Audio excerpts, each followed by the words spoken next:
Bapak Wariso adalah seorang pembuat dan penjual tahu. Baru memasuki 4 tahun beliau menekuni profesinya, karena sebelumnya beliau adalah seorang tukang beca. Ya, itu kan dari awal saya tukang beca. Yang kedua kali, alhamdulillah saya merubah nasib dari untuk kehidupan dalam rumah tangga untuk saya mencari nafkah.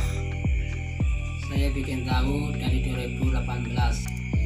Yang jualan yaitu istri sama anak. Kebetulan anak. Di pagi hari sebelum Bapak Wariso membuat tahu, biasanya beliau akan mengambil atau mencari merang, di mana jika persediaan merang di pabriknya habis, merang ini digunakan untuk menjadi bahan bakar pembuatan tahu.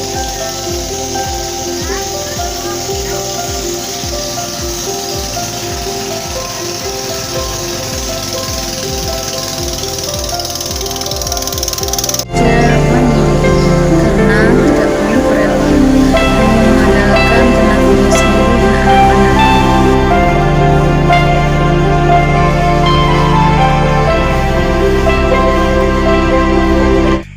Dari awal itu 21 kilo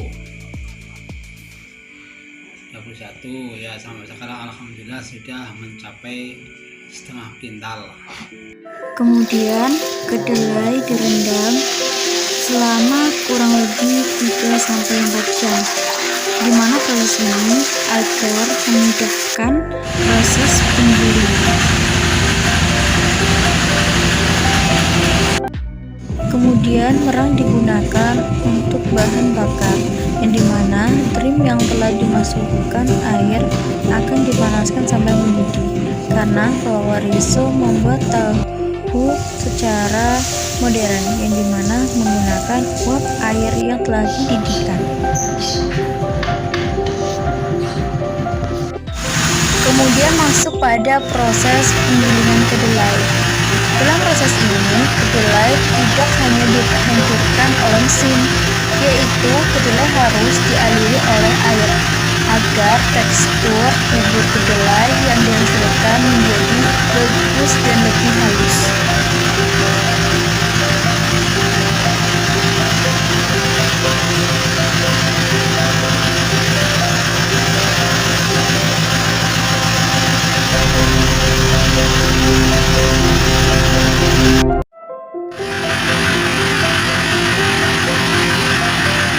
Setelah tahu menguap atau mendidih, kemudian masuk pada proses penyaringan.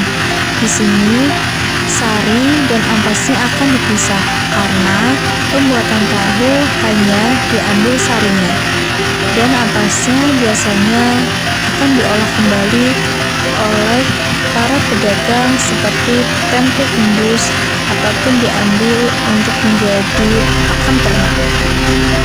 Ampas tahu tersebut tidak diberikan dengan cuma-cuma, namun juga dijual dengan harga yang murah. Proses selanjutnya, setelah tahu yang telah dipres oleh Bapak Wariso akan masuk dalam proses pembukaan, dan dimana dengan lincahnya Bapak Wariso akan membuka pres kayu tersebut untuk mengambil atau memindahkan tahu yang telah dicetak.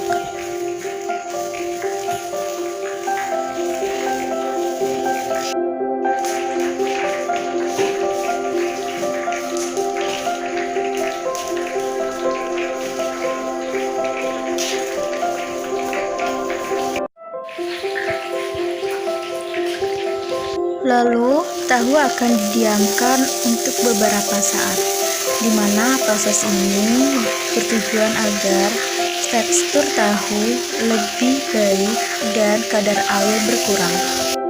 Kemudian masuk pada proses pemotongan, yang dimana dilakukan dengan cara digaris dahulu, agar bentuknya sesuai dengan apa yang diinginkan. Dengan begitu halus dan lincahnya. Kemudian masuk pada proses pembungkusan atau pengemasan. Dalam proses pengemasan, dengan lincahnya Bapak Wariso memasukkan tahu satu persatu ke dalam plastik, karena tekstur tahu yang begitu lembut,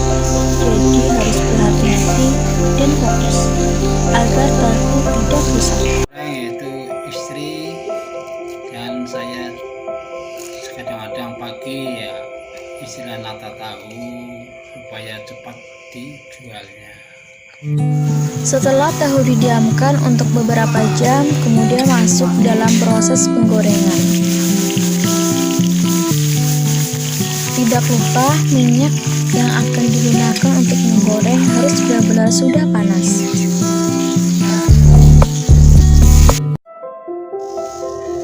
Kemudian masuk pada proses pengemasan. Di sini Putri Waliso akan membantu dalam pengemasan.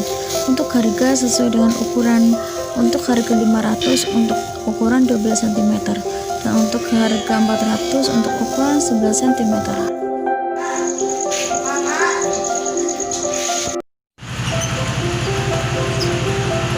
Setelah gorengan disiapkan, Pak Waliso bergegas untuk menuju pasar.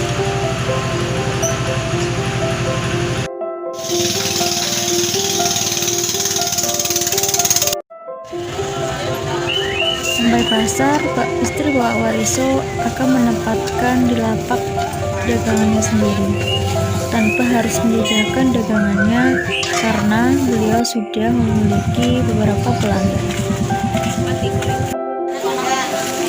Tidak berselang lama, kemudian para pelanggan mulai berdatangan dan saling berebut karena memang sudah terkenal tahu pembuatan Pak Waliso ini sangat enak.